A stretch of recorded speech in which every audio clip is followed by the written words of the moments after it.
जय हिंद दोस्तों। कल की डेट में मैंने आपको क्वेश्चन संख्या 40 से लेकर 60 तक जानकारी दिया था, जिसमें आपको इलेक्ट्रीशियन के बेसिक क्वेश्चन बताए गए थे जो आईटीआई फर्स्ट ईयर के छात्रों के लिए महत्वपूर्ण था।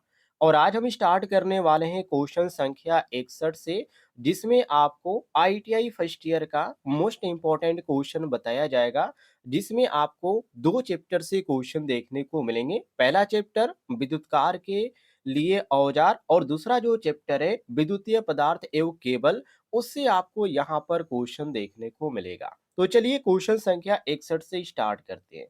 जहाँ पे पूछा जा रहा है, केबल लग को सही प्रकार से दबाने या क्रिम्प करने जिसको बोला जाता है, उसके लिए कौन सा औजार उपयोग होता है।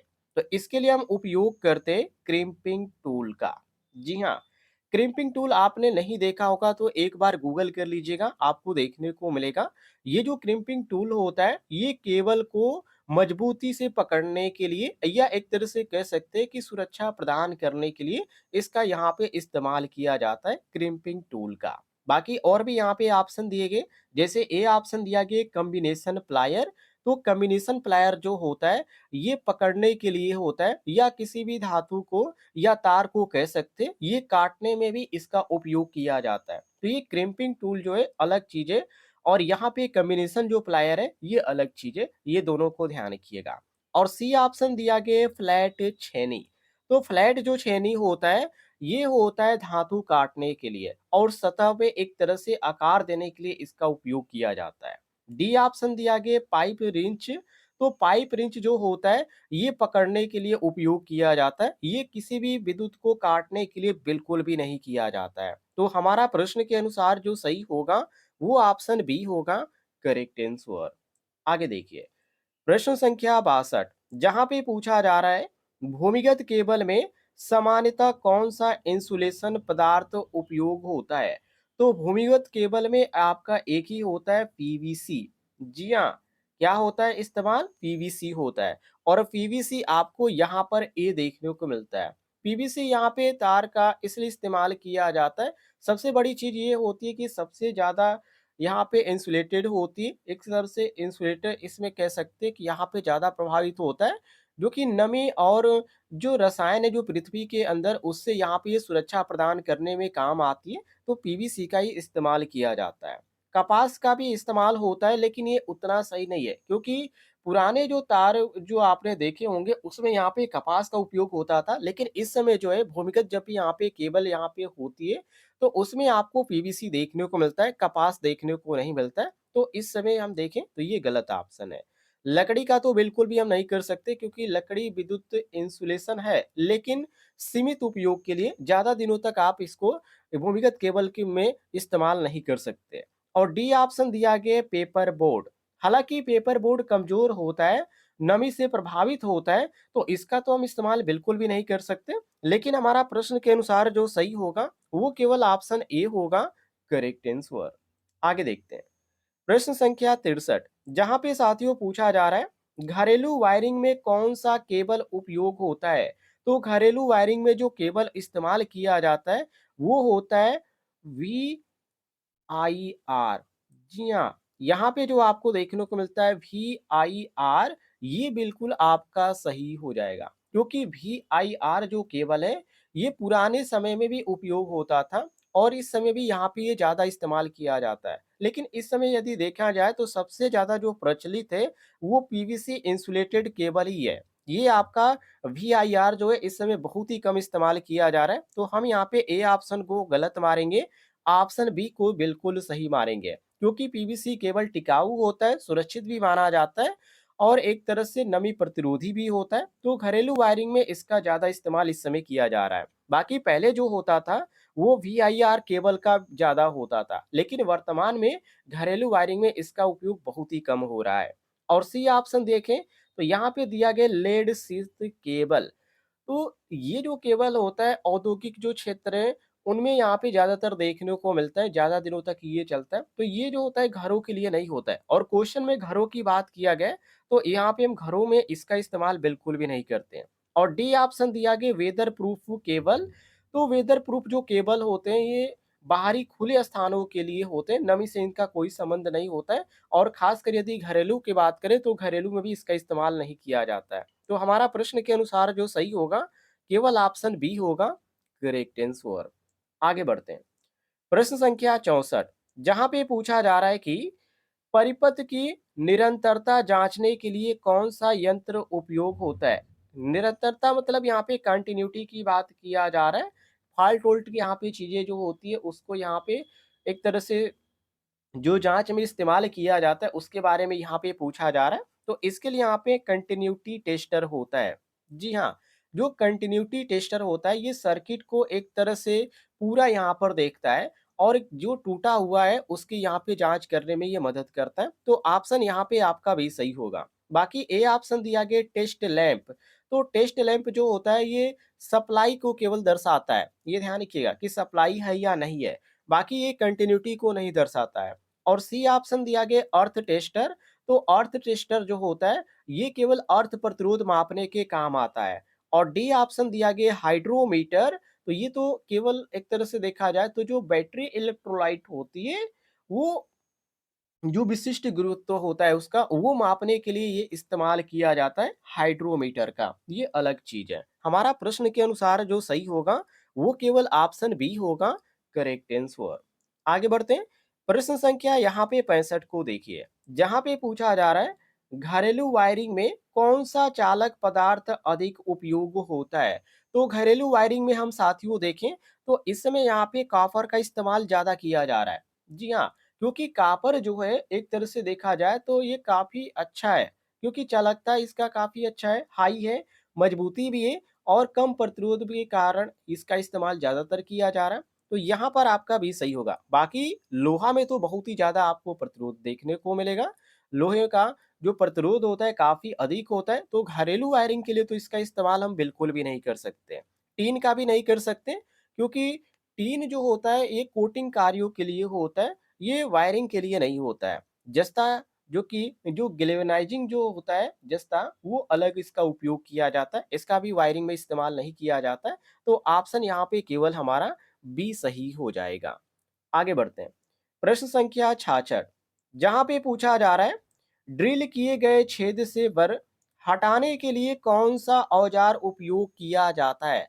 तो ये रीमर का इस्तेमाल किया जाता है। रीमर जो होता है छेद को सही आकार देता है और चिकनाई देता है। तो इसी का हम इस्तेमाल करते हैं। ये ध्यान रखिएगा बर हटाने के लिए। ऑप्शन आपका ए सही होगा। फाइल की बात करें जिसको हम हिंदी में रेती बोलते हैं। आपने रेती देखा होगा, यदि नहीं देखा होगा तो एक बार वर्कशॉप में जाइएगा। आईटीआई के छात्र हैं आप, वर्कशॉप में जा सकते हैं। वहाँ पे प्रैक्टिकली के लिए आपको फाइल देखने को मिलेगा। प्रैक्टिकल में आप जाके देखेंगे आपको देखने को मिल जाएगा। तो ये जो फाइल होती है एक तरह से सतह को चिकना करने के लिए इसका इस्तेमाल किया जाता है, शार्प करने के लिए इस्तेमाल किया जाता है धातुओं को, ये अलग चीज़ है। हेक्सा जो होता है ये धातु को काटने के लिए किया जाता है। जी हाँ, ये जो होता है ये धातु को काटने के लिए होता है जिसको हम हेक्सा बोलते हैं। और डी ऑप्शन दिया गया क्रिम्पिंग टूल। तो शायद मैंने पहले ही क्वेश्चन में आपको इसके बारे में बताया था कि जो क्रिम्पिंग टूल होता है ये केबल का लग दबाने के लिए उपयोग किया जाता है। ऑप्शन हमारा जो सही होगा इसमें जो क्वेश्चन में पूछा जा रहा है उसके अनुसार केवल हमारा ए ऑप्शन करेक्ट आंसर। आगे बढ़ते हैं। प्रश्न संख्या यहाँ पे 67 को देखिए जहाँ पे पूछा जा रहा है किस केबल की धारा वहन क्षमता सबसे अधिक होती है? तो सबसे अधिक होती है यहाँ पे बस बार कंडक्टर। जी हाँ, बस बार चालक की जो यहाँ पे सहन क्षमता होती है वो सबसे ज़्यादा होती है धारा की। तो हमारा यहाँ पे डी ऑप्शन सही होगा, क्योंकि बस बार जो होता है भारी धारा सहन करने के लिए इसको बनाया गया है। तो ये हाई करंट की क्षमता ये रखता है। तो हमारा प्रश्न के अनुसार डी ऑप्शन सही होगा। बाकी सिंगल स्टैंड जो वायर होता है ये कम यहाँ पे धारा क्षमता होता है इसका। और फ्लेक्सिबल जो वायर होता है जिसको हम हिंदी में लचकदार बोलते हैं, तो ये जो होता है एक तरह से केवल लचीलापन के लिए उपयोग किया जाता है। पहाड़ी क्षेत्रों में इसका ज्यादा इस्तेमाल होता है। और सी ऑप्शन दिया गया आर्म्ड केबल। तो ये केवल एक तरह से यांत्रिक सुरक्षा के लिए उपयोग किया जाता है। ये आपका जो होता है ये धारा से संबंधित नहीं होता है कि ये धारा अधिक सहन करने के लिए हो, ऐसा बिल्कुल भी नहीं है। तो ये भी ऑप्शन हमारा गलत है। केवल यहाँ पे आपका डी ऑप्शन सही हो जाएगा। क्लियर है? चलिए आगे बढ़ते हैं। प्रश्न संख्या 68 जहां पे पूछा जा रहा है इंसुलेटिंग पदार्थ का कौन सा गुण अधिक होना चाहिए। तो प्रतिरोधकता जो होनी चाहिए वो अधिक होनी चाहिए। जी हाँ, क्योंकि हाई प्रतिरोधकता जो होता है वो इंसुलेटर को विद्युत धारा रोकने में सक्षम बनाता है। तो हम कहेंगे कि प्रतिरोधकता जो होनी चाहिए वो अधिक होनी चाहिए। और ए ऑप्शन दिया गया चालकता, तो चालकता तो कहना गलत हो जाएगा क्योंकि इंसुलेटर में चालकता कम होनी चाहिए। अधिक चालकता से क्या होगा, करंट यहाँ पे लीकेज होगा। और सी ऑप्शन दिया गया ताप गुणांक, तो ताप गुणांक जो है ये पदार्थ के ताप प्रभाव को दर्शाने का काम करता है, इंसुलेटिंग गुण से इसका कोई संबंध नहीं होता है। और डी ऑप्शन दिया गया चुंबकीय प्रभाव, तो चुंबकीय प्रभाव का इंसुलेटिंग पदार्थ की गुणवत्ता से कोई संबंध नहीं होता है, ये अलग चीज है। हमारा प्रश्न के अनुसार जो सही होगा वो केवल ऑप्शन बी होगा, करेक्ट आंसर। आगे बढ़ते हैं। अगले प्रश्न में साथियों पूछा जा रहा है कि आंतरिक चूड़ी काटने के लिए कौन सा औजार उपयोग होता है। तो यहाँ पे चूड़ी काटने के लिए तो हम इस जिस चीज का इस्तेमाल करते हैं उसको हम टैप बोलते हैं, क्योंकि टैप छेद के अंदर जो आंतरिक चूड़ी अंदर के जो यहाँ पे चूड़ी काटने का उपयोग होता है। देखिए, मान लीजिए ये जो है एक पाइप है, ठीक है। अब ये पाइप के ऊपरी जो भाग यहाँ पे काटे जाते हैं वो अलग ही इसके लिए होते हैं, और जो अंदर के जो चूड़ी काटे जाते हैं वो अलग होते हैं। तो इसी को लेकर ये पूछा जा रहा है कि चूड़ी काटने के लिए कौन सा औजार उपयोग किया जाता है, आंतरिक। तो इसके लिए हम यहाँ पे इसको इस्तेमाल करते हैं टैप का। ऑप्शन यहाँ पे आपका बी सही हो जाएगा। आगे बढ़ते हैं। प्रश्न संख्या 70 जहां पे पूछा जा रहा है कि ओवरहेड लाइन चालक में कौन सा जोड़ उपयोग होता है। तो इसमें होता है ब्रिटानिया जोड़। जी हाँ, ब्रिटानिया जोड़ आपने सुना होगा और आपने प्रैक्टिकल भी किया होगा। यदि आप नहीं किए होंगे तो जरूर आपको प्रैक्टिकल मिलेगा। जो ब्रिटानिया जोड़ होता है ये ओवरहेड लाइनों को मजबूत करने के लिए इसका इस्तेमाल किया जाता है, विद्युत संपर्क इसमें अच्छा रहता है। तो ऑप्शन यहाँ पर ए आपका सही होगा। और यहाँ पे दिया गया मैरिट जोड़, तो मैरिड जोड़ जो होता है ये छोटे तारों के जोड़ में आपका उपयोग होता है। और सी ऑप्शन दिया गया टी जोड़, तो टी जोड़ केवल एक तरह से शाखा कनेक्शन के लिए उपयोग किया जाता है। और डी ऑप्शन दिया गया साधारण जोड़, तो साधारण जोड़ जो होता है हल्के कार्यों में इसका इस्तेमाल किया जाता है। तो हमारा प्रश्न के अनुसार जो सही होता है वो केवल ऑप्शन ए होता है, करेक्ट आंसर। चलिए आगे बढ़ते हैं। प्रश्न संख्या 71 जहां पे पूछा जा रहा है कि भूमिगत विद्युत वितरण में सामान्यतः कौन सा केबल उपयोग होता है। तो इसमें उपयोग किया जाता है आर्म्ड केबल। आर्म्ड केबल क्यों इस्तेमाल किया जाता है, क्योंकि आर्म्ड जो केबल होता है ये धातु सुरक्षा एक तरह से परत होती है। तो ये भूमिगत जो यांत्रिक सुरक्षा होती है उसके लिए सही मानी जाती है और ये मजबूत भी होती है। तो इसके लिए हम यहाँ पे सी ऑप्शन सही मानेंगे। बाकी वेदर प्रूफ केबल यहाँ पे कहना गलत हो जाएगा, क्योंकि वेदर जो प्रूफ यहाँ पे होता है ये खुले वातावरण में इसका इस्तेमाल किया जाता है, ये भूमिगत के लिए नहीं होता है। और VIR जो केबल होता है ये तो एक तरह से पुरानी वायरिंग प्रणाली है, इस समय इस ज़्यादा ये प्रचलित नहीं है, तो इसके बारे में आप भूल जाइए। और डी ऑप्शन दिया गया फ्लेक्सिबल कॉर्ड, तो ये फ्लेक्सिबल जो कॉर्ड है ये घरेलू उपकरण में ये उपयोग किया जाता है, ये किया जाता है, लेकिन भूमिगत केबल में नहीं किया जाता है। तो हमारा यहाँ पे प्रश्न के अनुसार जो सही होगा यहाँ पर ऑप्शन आपका सी करेक्ट आंसर हो जाएगा। चलिए प्रश्न संख्या यहाँ पे 72 को देखते हैं, जहां पे पूछा जा रहा है कंड्यूट पाइप मोड़ने के लिए कौन सा औजार उपयोग होता है। तो इसके लिए हम यहाँ पे इस्तेमाल करते हैं कंड्यूट वेंडर का। जी हाँ, ऑप्शन आपका यहाँ पे भी सही हो जाएगा, क्योंकि कंड्यूट वेंडर पाइप को सही कोण और एक तरह से कह दे तो आकार में मोड़ने के लिए इसका विशेष यहाँ पे इस्तेमाल किया जाता है। तो ऑप्शन आपका भी सही होगा। बाकी पाइप वाइज जो होता है ये अलग चीज होता है, ये पकड़ने वाला यहाँ पे होता है। एक आपने बेंच वाइज का नाम आपने सुना होगा। आप ITI के छात्र हैं, आप कॉलेज में जब जाएंगे तो वर्कशॉप में जाकर देखिएगा, वहां पे आपको कुछ इस प्रकार का चीजें देखने को मिलेगी। ये जो होता है इसके अंदर यहाँ पे और ये बाहर होता है, और इसमें ये आपका ये होता है, ये कसने वाला जो चीज होता है वो बेंच वाइज होता है, और ये जो ऑप्शन ए दिया गया है ये पाइप वाइज है, तो ये अलग चीज है। ये अलग चीज है, ठीक है। अब यहाँ पे देखिए ऑप्शन सी, यहाँ पे पूछा जा रहा है स्टॉक एंड डाई। तो स्टाक एंड जो डाई होता है ये बाहरी चूड़ी काटने के लिए होता है। एक आपको ऊपर मैंने आपको बताया आंतरिक चूड़ी काटने के लिए जिसका हम टेप का इस्तेमाल करते हैं और ये है स्टाक एओडाई, ये जो होता है ये बाहरी चूड़ी काटने के लिए होता है। ये दोनों में अंतर है, नोट कर लीजिएगा। अब यहाँ पे देखिए ऑप्शन डी, इसमें दिया गया हैंड ड्रिल। तो हैंड ड्रिल जो होता है ये छेद बनाने के लिए इसका इस्तेमाल किया जाता है, मोड़ने में तो इसका इस्तेमाल बिल्कुल भी नहीं किया जाता। तो यहाँ पे आपका जो सही होगा वो केवल ऑप्शन बी होगा, करेक्ट आंसर। चलिए आगे बढ़ते हैं।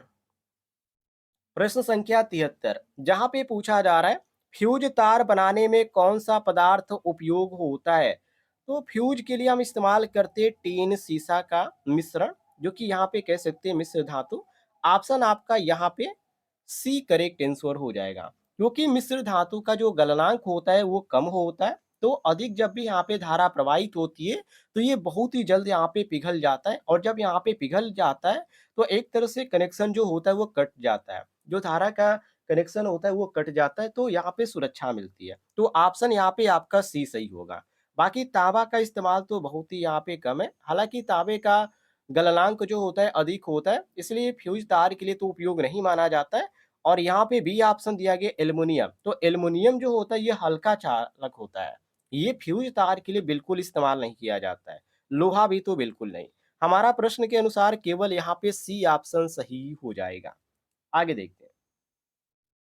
अगले प्रश्न में पूछा जा रहा है लाइव तार पहचानने के लिए कौन सा औजार उपयोग करता है या उपयोग होता है। देखिए यहाँ पे एक मान लीजिए वायर है और इसमें धारा प्रवाहित हो रही है, लेकिन आपको मालूम नहीं है या आपको मालूम है, आप जानना चाहते हैं कि इसमें धारा प्रवाहित हो रही है या नहीं हो रही है, तो इसके लिए आप किस यंत्र का इस्तेमाल करेंगे।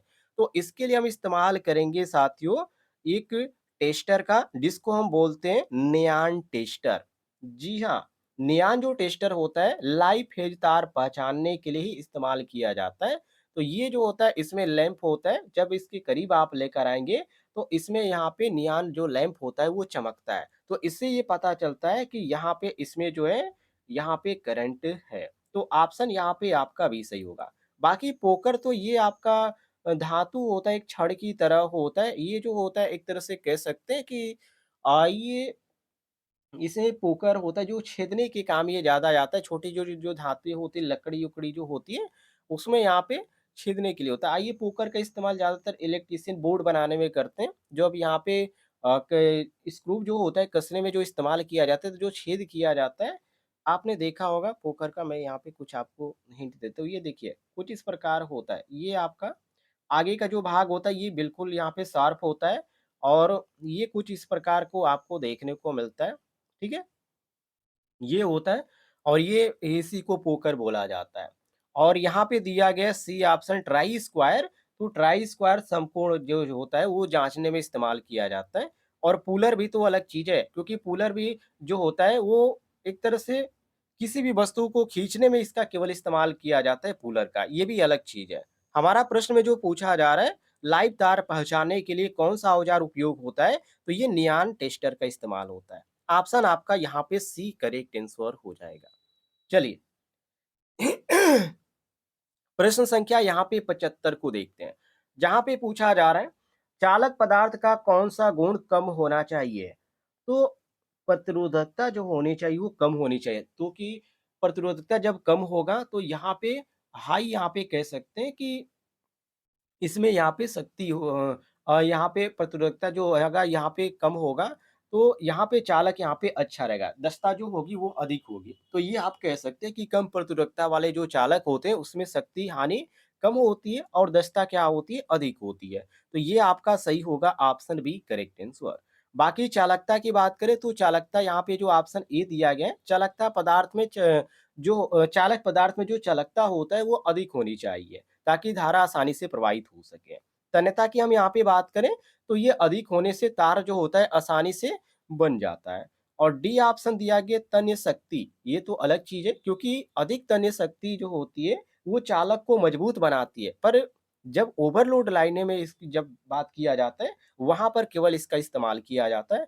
हर यहाँ पे चालक में इसका इस्तेमाल नहीं किया जाता है। तो हमारा प्रश्न के अनुसार जो सही होता है वो केवल ऑप्शन बी होता है, करेक्ट आंसर। आगे बढ़ते हैं। अगले प्रश्न में पूछा जा रहा है कि विद्युत कार्य में सामान्यतः कौन सा सोल्डर उपयोग होता है। तो विद्युत कार्य के लिए हम सॉफ्ट सोल्डर का इस्तेमाल करते हैं, क्योंकि सॉफ्ट सोल्डर कम तापमान पर पिघलाता है, इसलिए यहाँ पे इसका इस्तेमाल करते हैं। इसमें जो होता है विद्युत जोड़ बनाने में ये एक तरह से काफी अच्छा माना जाता है। हार्ड सोल्डर तो ये जो होता है हाई जो तापमान पे काम करने वाले जो यहाँ पे कंडक्टर होते हैं उस पे इसका इस्तेमाल किया जाता है। और सिल्वर जो शोल्डर होता है, ये मजबूती जोड़ के लिए होता है। और ब्रास जो शोल्डर होता है, ये धातु के जो जोड़ होते हैं, वो कार्य में इस ज़्यादातर इस्तेमाल किया जाता है। जो ब्रास शोल्डर होते हैं, ये इनका अलग चीज़ है। हालाँकि विद्युत कार्य में इसका इस्तेमाल बहुत ही ज़्यादा नहीं किया जाता है, लेकिन ब्रास शोल्डर जो है बड़े-बड़े जो यहाँ पे औद्योगिक क्षेत्र हैं, वहाँ पे इसका इस्तेमाल देखने को मिलता है। ऑप्शन यहाँ पे जो हमारा सही होगा, वो केवल ऑप्शन बी होगा, करेक्ट आंसर। बाकी सारे ऑप्शन यहाँ पे अलग हैं। आगे देखते हैं। प्रश्न संख्या 77 जिसमें पूछा जा रहा है सिंगल कोर केबल के लिए कौन सा जोड़ उपयुक्त है। सिंगल कोर केबल की हम यहाँ पे बात करें साथियों,